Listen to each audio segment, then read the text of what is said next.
नमस्कार, आप देख रहे हैं हिंदी खबर। मैं हूं आपके साथ पंकज यादव। करते हैं बुलेटिन की शुरुआत इस वक्त की बड़ी खबर के साथ। तो पहलगाम हमले के बाद भारत का बड़ा एक्शन, जहां पर सिंधु जल समझौता तत्काल प्रभाव से बंद कर दिया गया है। अटारी बॉर्डर तत्काल प्रभाव से बंद किया गया है। भारत के सभी पाकिस्तानियों का वीजा रद्द कर दिया गया है।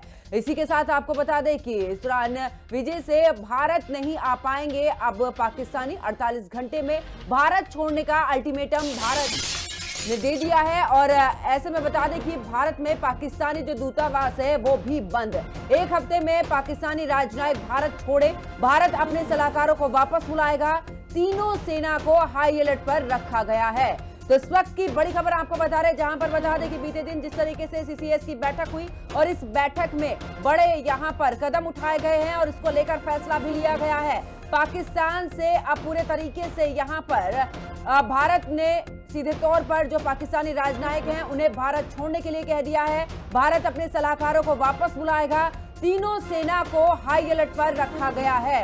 तो ऐसे में पहलगाम हमले के बाद भारत का ये बड़ा एक्शन, और इतना ही नहीं, सिंधु जल समझौता तत्काल प्रभाव से बंद कर दिया गया है। अटारी बॉर्डर भी तत्काल प्रभाव से बंद कर दिया गया है। भारत में सभी पाकिस्तानियों का जो वीजा है वो रद्द कर दिया गया है और वीजा से भारत नहीं आ पाएंगे अब पाकिस्तानी। 48 घंटे में भारत छोड़ने का अल्टीमेटम भी दे दिया गया है और भारत में पाकिस्तानी दूतावास बंद कर दिया गया है। एक हफ्ते में पाकिस्तानी राजनयिक भारत छोड़ेंगे, भारत अपने सलाहकारों को वापस बुलाएगा। कुल मिलाकर जो भी गतिविधियां पाकिस्तान के साथ में होती थी उसको लेकर पूरे तरीके से भारत की तरफ से रोक। ऐसे में क्योंकि जिस तरीके से सिंधु समझौता है, कुल मिलाकर अगर बात करें पाकिस्तान की, तो पाकिस्तान की 25% अर्थव्यवस्था इसी पानी के ऊपर निर्भर है। अब भारत ने यहां पर एक बड़ा कदम उठाया है जिस वजह से पाकिस्तान बौखलाया हुआ है। तो देखिए, भारत ने एक बड़ा एक्शन यहां पर लिया है और पहलगाम हमले की अगर बात करें तो उसके पीछे पाकिस्तान का हाथ है। 16 अप्रैल 2025 की अगर बात करें तो लश्कर कमांडर का बदले का ऐलान यहां पर, और 22 अप्रैल 2025 पहलगाम में आतंकी हमला हुआ। यानी कि पहले बयान आया 16 अप्रैल 2025 पाक आर्मी चीफ का भड़काऊ भाषण, उसके बाद लश्कर कमांडर का बदले का ऐलान यहां पर, और 22 अप्रैल 2025 पहलगाम में आतंकी हमला किया गया और इसका मुंह तोड़ जवाब अब भारत की तरफ से दिया जा रहा है। आपको बता दें कि हमले से पहले पाक आर्मी जो चीफ थे उसका बयान सामने आया और उसके बाद लश्कर कमांडर ने यहां पर ऐलान भी किया और आखिरकार पहलगाम में आतंकी हमला हुआ। तो 22 अप्रैल 2025 को यह आतंकी हमला हुआ। 16 अप्रैल 2025 की अगर बात करें तो देखिए, आपको बता दें कि आतंकी हमले में बड़ा जो साजिश है, नेटवर्क, मोबाइल नेटवर्क वहां पर काम नहीं करता, OGW की मदद से यहां पर हमला हुआ है। और आपको बता दें कि TRF की है ये हिट एंड रन मॉड्यूल। इसी के साथ शहर से करीब 7 किलोमीटर दूर ये हमला किया गया है। कुल मिलाकर आपको बता दें कि पर्यटक स्थल होटलों की रैकी इस दौरान की गई और उसके बाद इस हमले को अंजाम दिया गया। बैकअप पहुंचने के समय का अंदाजा भी इस दौरान लगाया गया। मोबाइल नेटवर्क पर सभी की नजर थी और ऐसे में देखिए, वहां पर जिस जगह पर हमला किया गया है वहां पर नेटवर्क की यहां पर पूरे तरीके से जो नेटवर्क है वो नहीं आता है और उसी का फायदा यहां पर आतंकवादियों ने उठाया है।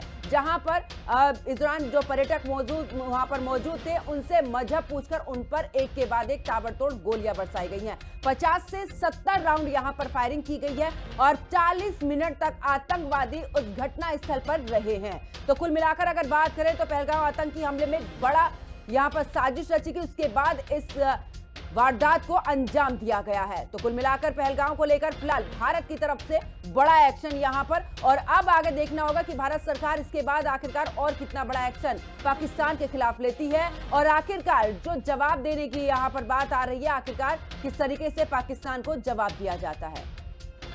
The Cabinet Committee on Security met this evening under the chairmanship of the Honorable Prime Minister. The CCS was briefed in detail on the terrorist attack on 22nd April 2025 in Pahalgam in Jammu and Kashmir, in which 25 Indians and 1 Nepali citizen were killed. A number of others sustained injuries. The CCS condemned the attack in the strongest terms and expressed its deepest condolences to the families of the victims and hoped for the early recovery of the injured. Strong expressions of support and solidarity have been received from many governments around the world, which have unequivocally condemned this terror attack. The CCS recorded its appreciation for such sentiments, which reflect zero tolerance for terrorism. In the briefing to the CCS, the cross-border linkages of the terrorist attack were brought out.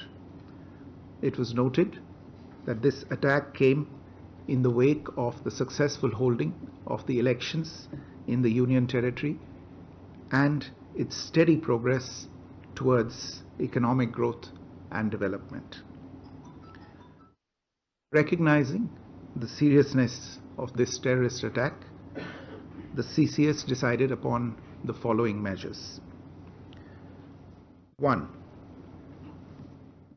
The Indus Waters Treaty of 1960 will be held in abeyance with immediate effect until Pakistan credibly and irrevocably abjures its support for cross-border terrorism. 2. The integrated checkpost Atari will be closed with immediate effect.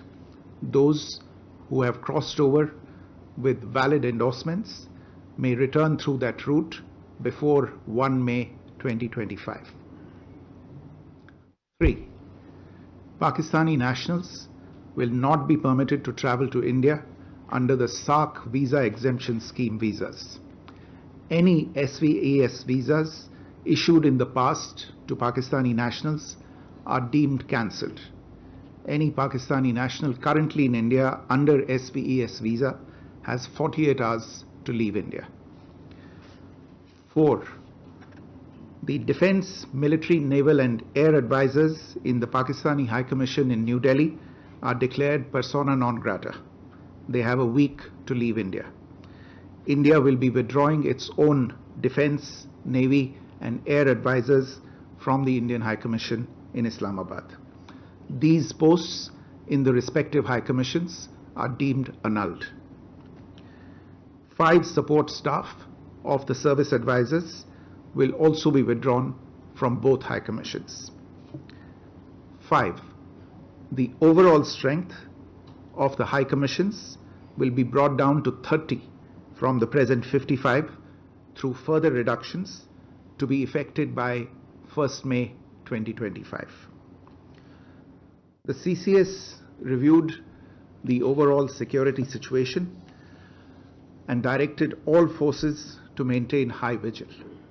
It resolved that the perpetrators of this attack will be brought to justice and their sponsors held to account.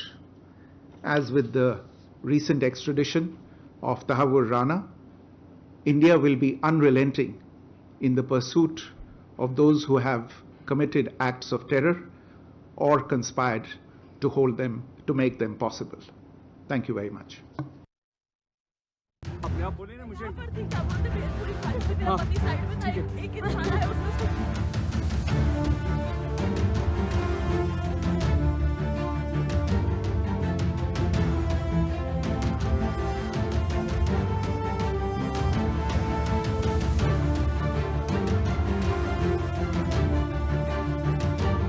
Amarnath यात्रा से पहले कश्मीर में target killing, लश्कर जैश की साजिश, TRF ने सुलगाई माचिस। पहलगाम में आतंकी शूल, एक्टिव हुआ टेरर मॉड्यूल।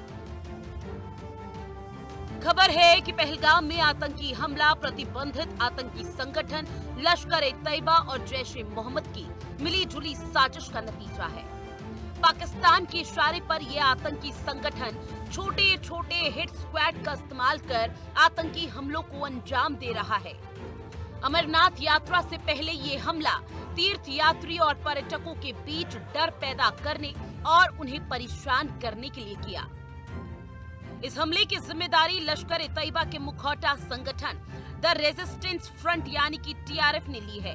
सूत्र बताते हैं कि टीआरएफ का हिट स्क्वाड और फाल्कन स्क्वाड आने वाले दिनों में कश्मीर में बड़ी चुनौती पेश कर सकता है। इस टेरर मॉड्यूल को टारगेट किलिंग को अंजाम देने, जंगली और ऊंचे इलाकों में छिपने के लिए खास तौर पर ट्रेंड किया गया। सूत्रों की माने तो अपेक्षाकृत नए मॉड्यूल फाल्कन स्क्वाड को हाईटेक हथियारों की बड़ी खेप मिली, जिसका इस्तेमाल इन आतंकी हमलों के लिए हो रहा है। आपको बता दें, लश्कर की टारगेट किलिंग, कुछ महीने पहले सुरक्षा बलों पर हमले से जुड़ा अलर्ट भी जारी किया गया था। खुफिया इनपुट ने सोशल मीडिया के जरिए अपने कैडर की भर्ती करने के लिए फाल्कन स्क्वाड से जुड़ी खुफिया सूचना दी थी। ये स्क्वाड हिट एंड रन की रणनीति के साथ ओवर ग्राउंड वर्कर्स के साथ काम करता है। सूत्रों की माने तो रेजिस्टेंस फ्रंट यानी कि टीआरएफ लश्कर-ए-तैयबा का एक प्रॉक्सी ग्रुप है। फाल्कन स्क्वाड इसके मॉड्यूल में से एक है। लश्कर कश्मीर में टारगेट किलिंग के लिए सीधे हुक्म दे रहा है। दरअसल जम्मू कश्मीर से अनुच्छेद 370 को हटाए जाने के बाद टीआरएफ एक ऑनलाइन यूनिट के रूप में शुरू हुआ। माना जाता है कि टीआरएफ को बनाने का मकसद लश्कर जैसे आतंकी संगठनों को कवर देना है। बैकडोर से पाक सेना और आईएसआई इसकी मदद करती है।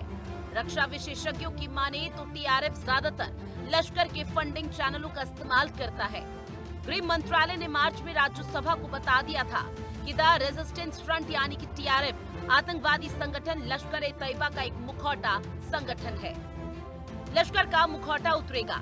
टीआरएफ साल 2019 में अस्तित्व में आया था। इस संगठन को बनाने की साजिश सरहद पार से रची गई थी। 14 फरवरी 2019 को पुलवामा में बड़ा आतंकी हमला। इसके बाद दुनिया भर में पाकिस्तान बेनकाब हो गया। इस हमले को जैश-ए-मोहम्मद ने अंजाम दिया था। जब दुनिया भर से पाकिस्तान पर दबाव बढ़ा तो वो समझ गया कि आतंकी संगठनों के खिलाफ कुछ न कुछ करके दिखाना ही होगा। इसके बाद उसने इस तरह के संगठन बनाने की साजिश रची, इससे भारत में आतंक भी फैल जाए और उसका नाम भी न आए। तब जाकर आईएसआई और पाकिस्तानी सेना ने लश्कर-ए-तैयबा के साथ मिलकर द रेजिस्टेंस फोर्स यानी कि टीआरएफ बनाया। साल 2022 की अपनी सालाना रिपोर्ट में जम्मू कश्मीर पुलिस ने कहा, कश्मीर में सुरक्षा बलों ने 90 से ज्यादा ऑपरेशन में 42 विदेशी नागरिकों समेत 172 आतंकवादियों को मार गिराया। घाटी में मारे गए आतंकवादियों में से ज्यादातर टीआरएफ या फिर लश्कर-ए-तैयबा के थे। इसके साथ ही आतंकवादी समूहों में शामिल होने वाले 100 लोगों में से 74 टीआरएफ ने भर्ती किए थे, जो पाकिस्तान समर्थित आतंकवादी समूह से बढ़ते खतरे को दर्शाता है।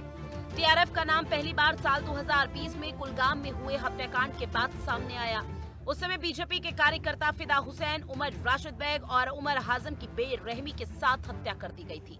बताया जा रहा है कि टीआरएफ कश्मीर में एक बार फिर से वही दौर लाना चाहता है जो 90 के दशक में था, यानी घाटी में आतंक का खूनी खेल। लेकिन मत भूलिए, वो 90 का दशक था।